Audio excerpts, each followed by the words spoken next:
My last word. I say this to the judges of the court. I have understood from both the indictment and from my long solitary confinement that in this matter it is mostly my person that is under consideration, and it has been seen fit to destroy my character as though my person were harmful to the government, public security, and the country, and making religion a screen I harbored worldly aims and was pursuing some sort of politics. In the face of this, I tell you the following with complete certitude. Because of these unfounded suspicions, do not injure the Risale-i Nur students by slandering my person, for they are devoted to the Risale-i Nur and to this country and nation and are of great value for them. For if you do, it could be the cause of considerable immaterial harm for this country and nation, indeed, to their being exposed to danger. I tell you this certainly too. Whatever is visited on my person in the way of insult, humiliating, treatments, slander, torture, and prison sentences, on account of the way I now follow, I have decided to accept it, on condition no harm comes to the Risale-i Nur and its students because of me. There is also reward in this for me in the hereafter. While weeping, I am also pleased, since, in this way, I may be saved from the sins of my ill-commanding soul. If these wretched innocent people had not been sent to prison along with me, I would have spoken out with great vehemence in your court. You have seen too that the person who wrote the indictments wants to destroy my character with his misinterpretations and exaggerations, and partly misinterpreting what is written by showing that all my books and letters, confidential and otherwise, written over these 20 to 30 years of my life, were written this year and had never been seen by any court, or been pardoned, or been subject to the passage of time. I have said 100 times that my person is faulty, and the reason that although they have defamed me on every occasion, it has had no effect on public regard for me, which is enough to perturb the politicians, is this. There is an intense and overwhelming need here at this time for a number of people to teach religion and strengthen belief, people who will sacrifice the truth for nothing, make it a tool of nothing, and take no share for their own souls. Only in this way may what they teach about faith be profited from and come to be believed in with complete certainty. Yes, it seems that at no time or place was the need so great, for the danger has come in full force from outside. Although I have admitted and proclaimed that I myself have not met this need, they have supposed that I have met it to an extent, not because of any virtue of mine, but because of the severity of the need, and others not being in the forefront. For a long time I have looked on in astonishment and wonder, but only now understood the wisdom in this public regard, of which I am in no way worthy, despite my fearsome faults. The wisdom in it is this. Here, at this time, the Risale-i Nur and the collective personality of its students have directed that severe need to themselves. They have supposed my person to be a representative of the Risale-i Nur's wondrous reality and its sincere and pure personality, despite my share of its work and service being only a talent, and they have given me the attention. But this is both harmful for me and a burden.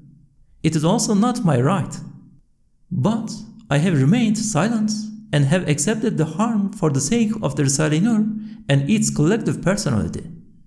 Also, because of my service to it, they have considered my unimportant person to be included in the predictions about the Risale-i Nur, which is a mirror reflecting the all-wise Qur'an's miraculousness at this time and the collective personality of its sincere students, made through divine inspiration by some of the saints such as Imam Ali. May God be pleased with him, and Gawsul Azam, may his mystery be sanctified. It seems I was mistaken, for in some places I attributed some of their kind attention to my person and did not direct it towards the Risale-i Nur. The reason for this was my weakness.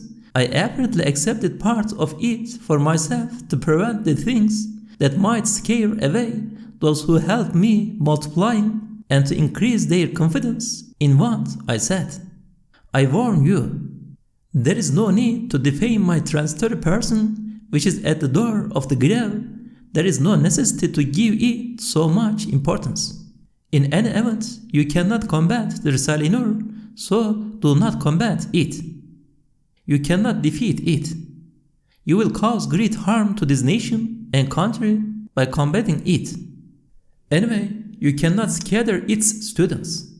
For the defender of the Qur'an at this time and its heroic actions, which in the view of the Islamic world are like the heroes of former times, will not allow the sons of these lands forefathers who gave 40 to 50 million martyrs on the way of defending the Qur'an to abandon it. Even if they apparently withdraw, those sincere students are still bound to it with all their lives and spirits. They will not abandon the Risale-i Nur, which is a mirror of that reality, thereby harming this nation, country, and public security. My last word is, but if they turn away, say, God suffices me, there is no God but He. In Him do I place my trust, He, the sustainer of the throne of glory supreme. To the judges of the Court of Appeal. Again, they did not permit me to speak in the session held to discuss the possible quashing by the Appeal Court of Afyon Court's unjust decision concerning us. They made us listen to a third severe indictment. They also did not allow anyone to come to help me with writing. Despite my poor handwriting and my being ill, I am presenting this complaint to your court, which has acted justly towards us twice previously as a supplement to my petition concerning the appeal. In His name be He glorified. A petition to the Supreme Tribunal of the Resurrection and a complaint to the Divine Court. The appeal court of the present should also listen as well as coming generations and the enlightened future teachers and students of the universities. Of the hundreds of torments and calamities I have suffered these 23 years, I am setting 10 before the court of justice of the all-glorious Sovereign together with my complaints. The first, despite my faults, I have dedicated my life to this nation's happiness and the saving of its religious belief. Saying, let my head too be sacrificed for a truth, that is, the truth of the Qur'an, for which millions of heroic heads have been sacrificed, I worked with the Risale-i Nur with all my strength. Through divine assistance, I persisted in the face of all the cruel torments. I did not withdraw. For example, one instance of the exceedingly cruel treatments I have received during my trial and imprisonment in Afyon, although 3 times and every time for nearly 2 hours, they forced myself and the innocent Risale-i Nur students who were awaiting solace from justice to listen to the slanderous, malicious indictments. They did not allow us more than 1 or 2 minutes to defend our rights, despite my repeated requests for 5 or 10 minutes. I have been kept for 20 months in total isolation, with only 1 or 2 of my friends being permitted to visit me for 3 or 4 hours. For only a small part of my defense speeches did I have anyone to help me with the writing. Then they were forbidden as well and punished exceedingly brutally. They compelled us to listen to the prosecutor's biased indictment, which was like water gathered from 1,000 streams, and which I proved contained 81 errors in 15 pages, arising from twisted meanings and slander and lies. They did not permit me to speak.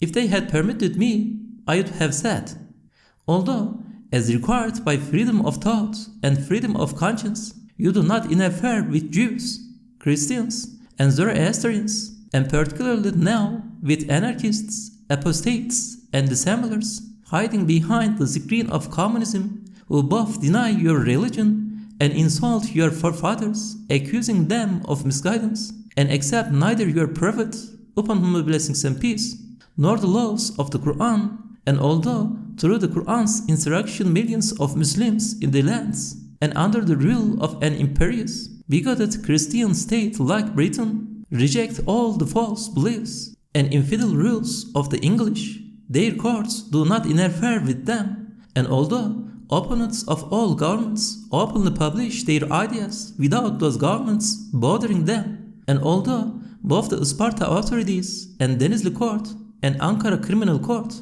and the Directorate of Religious Affairs and the Appeal Court twice, no, 3 times, have all scrutinized these 40 years of my life, and my 130 treatises and my most private treatises and letters, and they had in their possession for 2 or 3 years all the copies of the Risale-i Nur, confidential and otherwise, yet they could not show a single matter necessitating the smallest penalty, and although, despite the fact I am extremely weak, oppressed, defeated, and am enduring the harshest conditions, our innocence has been proved by the Risale-i Nur collections you hold, as well as our 400-page defense, which have been shown to be a most powerful, sound, and veracious guide for 200,000 true and devoted students benefiting this country, nation, and public security. In spite of all this, under which law, what conscience, what good, what crime do you convict us, contemptuously giving us the harshest sentences and severest solitary confinement? Certainly, you shall be questioned about this at the last judgment. The second, one reason they put forward for punishing me was my expounding the Qur'an's explicit verses about veiling, inheritance, recitation of the divine names, and polygamy, written to silence those who object to them in the name of civilization. 15 years ago, I wrote the following piece to Eskişehir Court and the Appeal Court, which was also included in the court's decision. I repeat the piece as a complaint to the Supreme Tribunal at the last judgment and as a warning to the enlightened teachers of the future, and together with the shining proof as a sort of addition to my petition to the Appeal Court, which twice has acted fairly in acquitting me and has listened to my cry for justice, and to the committee of judges who did not permit me to speak, and due to the malicious indictments which I proved contained 80 errors, convicted me to 2 years hard labor and solitary confinement, together with 2 years further exile elsewhere under close surveillance. I say this, that if there is any justice on the face of the earth, the appeal court will quash this decision which convicts someone who expounded Qur'anic verses which in each century for 1,350 years have acted as sacred, true divine principles in the social life of 350 million Muslims, and expounded them relying on the consensus and affirmation of 350,000 Qur'anic commentaries and following the beliefs of our forefathers for 1,300 years. Is it not a denial of Islam and a betrayal of our millions of religious and heroic forefathers to convict, because he expounded those verses, someone who according to reason and learning does not accept certain European laws applied temporarily due to certain requirements of the times, and who has given up politics and withdrawn from social life? And is it not to insult millions of Qur'anic commentaries? The third, one reason they cited for our conviction was breaching security and disturbing public order, putting forward the remotest possibility, 1 in 100 or even 1,000, in place of actual events, and putting the wrong meanings on 40 to 50 words from some confidential treatises and private letters out of the 100,000 words and sentences of the Risale-i Nur. They present this as evidence and accusing us want to have us punished. Calling to witness those who have known my life these 30 to 40 years and the thousands of select students of the Risale-i Nur, I say, to accuse of disturbing public order someone who, at the time, the commander of the British occupation forces in Istanbul was sowing discord among Muslims, even deceiving the Shaykh al-Islam and some leading men of religion, and inciting the Committee of Union and Progress and the Freedom and Accord Party to struggle against each other, thus paving the way for the Greek victory and defeat of the national movement, foiled that insidious plan of the commander by printing and publishing through the efforts of Ashraf Adib his work, The 6 Steps, against the British and Greeks, not retreating even in the face of threats of execution, who did not flee to Ankara even when summoned because of the above service by the leaders there, who attached no importance when a prisoner of war to the Russian commander-in-chief's order for his execution, who with a speech during the 31st of March incident induced 8 regiments to obey their officers, and in the military court, disregarding the threat of execution, said in reply to the presiding pasha's questions of, "You too are a reactionary, you too wanted the Sharia. If constitutionalism consists of one party's despotism, then let all man and jinn witness that I am a reactionary and ready to sacrifice my very soul for a single matter of the Sharia," causing those high-ranking officers to appreciate and admire him, and while expecting his execution, they decided on his acquittal. Then, on being released, he did not thank them, but went on his way shooting. Long life hell for all tyrants.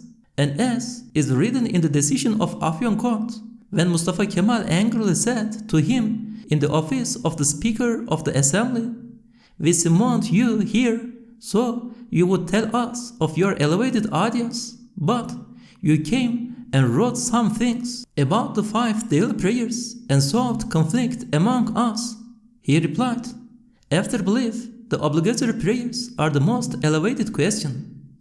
Those who do not perform the prayers are traitors, and the pronouncements of traitors are to be rejected," who said this in the presence of 40 to 50 deputies, and forced that fearsome commander to swallow his anger and make a sort of apology, and in connection with whom not one matter has been recorded by the police and authorities of 6 provinces connected with the disturbance of public order, and among whose hundreds of thousands of students not the smallest incident has been witnessed, apart from one insignificant incident concerning a rightful defense in which one unimportant student was involved, in connection with none of whose students any crime has been heard, and whichever prison he has been sent to has there reformed the other prisoners, and as testified to by these 23 years of his life, and 3 provincial authorities, and 3 courts acquitting him, and 100,000 of his students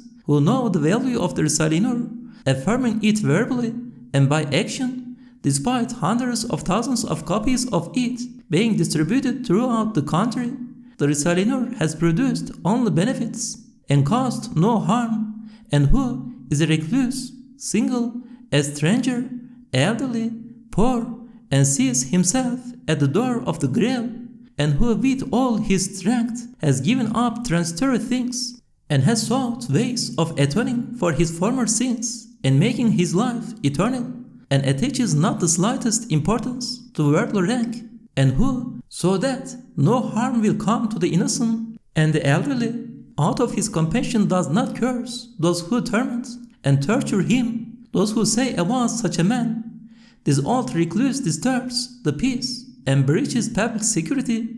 His aims are the intrigues of this world, and his correspondence is for this world, in which case he is guilty, and who convict him under such severe conditions are surely themselves guilty from the ground to the heavens, and they shall give their account at the last judgment."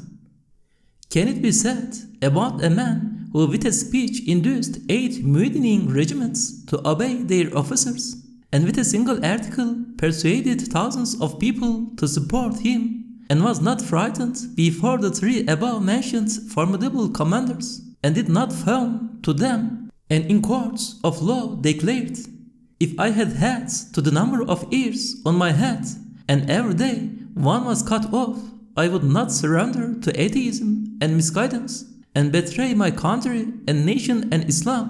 I would not bow this hat, which has been dedicated to the Qur'an, before tyrants, and was concerned with no one in Emirda apart from 5 or 10 brothers of the hereafter, and 3 or 4 servants. Could it be said about such a man, as it does in the indictment? this Sa'id was working secretly in Emirda. He poisoned the minds of some of the people, giving them the idea of disturbing the peace. 20 men gathered around him and wrote private letters praising him, which shows that he was hatching a revolt and was involved in covert politics against the government.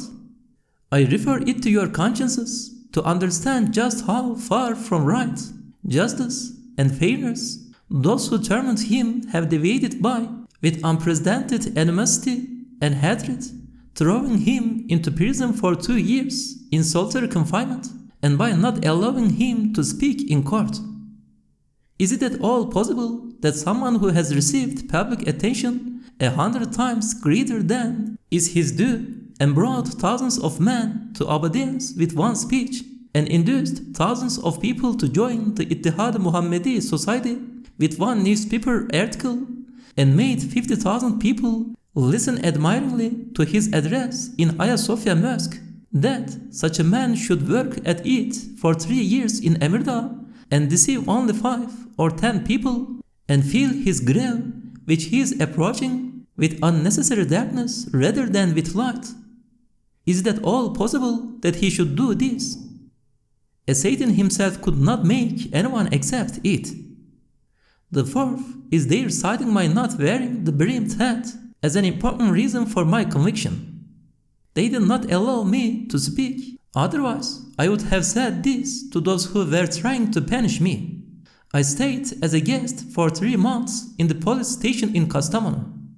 At no time did they say to me, wear the brimmed hat.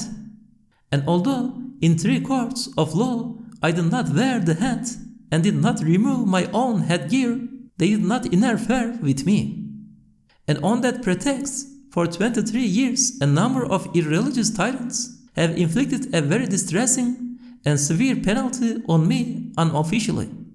And children, women, villagers, officials in their offices, and those who wear the beret are not compelled to wear the hat. And there is no physical benefit in wearing it. Yet, because of their fabrications and allegations, a recluse like myself has paid a 20-year penalty for not wearing headgear that all the mujtahids and Shaykhul Islams have prohibited. Those people who are trying to have me punished again because of a meaningless custom related to dress, and with force, repetition, and insistence to have me found guilty because of my dress, despite saying there is personal freedom, they are comparing to themselves those who drink rakı in public in Ramadan during the day and do not perform the obligatory prayers, and not bothering them. Surely, after suffering the everlasting extinction of death and perpetual solitary confinement of the grave, at the last judgment, they will be questioned concerning this error. The fifth, anyone who has heard this third indictment and seen the judgments that we published will confirm that on pretext, as flimsy as a fly's wing, they are trying to confiscate some of the treatises of the Risale-i Nur, which is alluded to favorably by 33 Qur'anic verses, was applauded by such saints as Imam Ali, may God exalt him, and Gawsul Azam, may his mystery be sanctified, is affirmed by 100,000 believers, and in 20 years has won a highly beneficial rank for this nation and country without causing any harm. Even making a pretext 2 pages about 2 correct explanations of 2 verses which were written long ago and have been covered by pardons, it was even the cause of the 400-page Zulfikar and the miracles of Muhammad being seized, which has strengthened and saved the belief of 100,000 people and is extremely beneficial and valuable. And now, giving the wrong meaning to 1 or 2 words out of 1,000, they are trying to have that infinitely useful treatise seized. As for us, we say, and for every calamity we belong to God, and to Him is our return. For us, God suffices, and He is the best disposer of affairs. The sixth, to those who deem me guilty of a crime because some of the Risale-i Nur students have seen the wondrous proofs of the Risale-i Nur and profited from its irrefutable teachings about belief, which are at the degree of knowledge of certainty, and as encouragements, congratulations, appreciation, and gratitude praise me excessively and have an over-favorable opinion of me, I say this. At the time, I was a powerless, weak, semi-literate, lonely exile subject to derogatory propaganda designed to scare the people away from me. I found for myself some of the cures of the Qur'an and its sacred truths related to belief, which were a perfect remedy for my ills. Then, concluding that they were also just the medicine for this nation and the sons of this land, I wrote them down. Since I have very poor handwriting and was much in need of assistance, divine grace sent me loyal and staunch helpers. If I had completely rejected their good opinion of me and sincere praise and offended them by rebuking them, it would have been like contempt for and hostility towards those lines taken from the treasure of the Qur'an. Thinking too it would cause those diamonds penned, stout-hearted assistants to leave me, I directed their praise and applause for my bankrupt person to the Risale-i Nur, a miracle of the Qur'an to which in truth the praise is due, and to the collective personality of its leading students. But I did offend them in a way by saying that they were affording me a share 100 times greater than my due. Could any law impute guilt to a man because others praise him, although he eschews it and is not happy at it? For this is what the officials are doing who act in the name of the law. It was written on page 54 of the court's judgment, which was written against us, but which we published, that great person of the end of time will be a descendant of the Prophet, upon whom be blessings and peace, and we students of the Risale-i Nur can be considered to be members of the Prophet's family only in meaning. Also, there can be no egotism of any sort in the way of the Risale-i Nur, nor any wish for position and personal rank, or fame and renown. Even if I were offered high rank in the hereafter, I would feel myself compelled to refuse it in order not to damage the sincerity of the Risale-i Nur. And on pages 22 and 3 it is written, knowing one's faults and realizing one's poverty and impotence, and humbly seeking refuge at the divine court, with that personality I know myself to be more wretched, impotent, and faulty than everyone. So, even if all the people praised and lauded me, they could not make me believe that I am someone good, of high spiritual and moral rank. Lest I frighten you off, I shall not tell you the many secret ills and bad characteristics of my third, true personality. Out of His grace, Almighty God employs this personality in the mysteries of the Qur'an like a lowly private soldier. And with thanks be to God, the soul is lower than everything and the duty higher. Despite all this being written in the court judgment, they find me guilty of being called as supreme guide due to the praises of others, which in fact refer to the Risale-i Nur, and are thus deserving of paying an awesome penalty due to the error.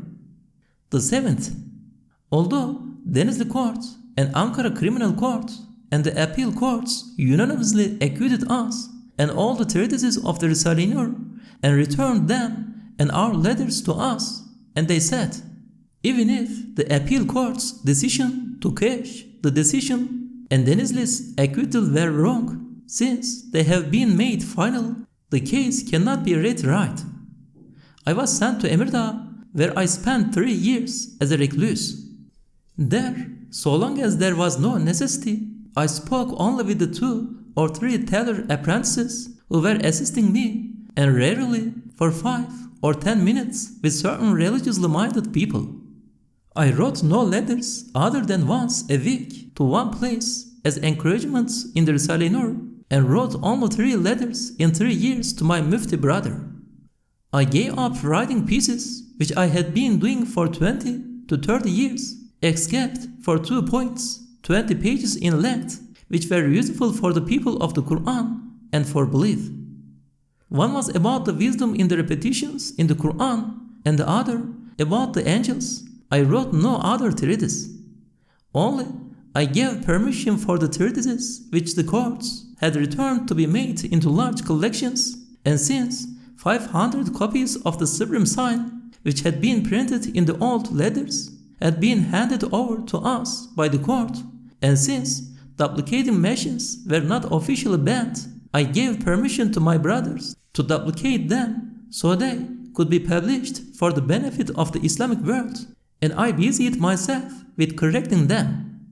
I was certainly not concerned with politics in any way. Moreover, although official permission had been given for us to return to our native region, contrary to all the other exiles, I accepted the hardship of exile in order not to become involved in politics and the world, and did not return. The treatment I have received these last 20 months proves that the person who is trying in this third indictment to find such a man guilty by means of the baseless accusations, lies, and misinterpretations is ruled by two fearsome meanings. But I shall not utter them for now. What I do say is this: the grave and hell are sufficient, and I refer it to the last judgment. The 8th. Since the 5th ray was returned to us after remaining for 2 years in the hands of Denizli and Ankara courts, it was added at the end of the large collection called the Illuminating Lamp, together with my defense, which had led to our acquittal in Denizli court. For sure, previously we had held it to be confidential, but since the courts had advertised it and returned it after acquitting us, I permitted its duplication, seeing that it was thus harmless. The original of the 5th ray was about allegorical hadith and was written 30 to 40 years ago. For sure, some hadith scholars stated that some of the hadiths that were well known by the Ummah were dubious, but since it was their apparent meanings that had been objected to, the piece was written solely to save the believers from doubting them. Then, since some time later some of its wondrous interpretations became clear for all to see, I held it to be confidential so that it should not be given the wrong meaning. Then numerous courts studied it minutely and together with publicizing it, returned it to us. So I refer it to the consciences of those who have convicted us arbitrarily to see just how far it is from justice, right, and fairness to now again find us guilty because of it, and saying, for us God suffices and He is the best disposer of affairs. I refer them to the last judgment. The 9th. This is very important, but since those who have convicted us have studied the Risale-i Nur, I have not written it so as not to upset them. The 10th. This is powerful and important, but again, so as not to offend them, I have not written it for now.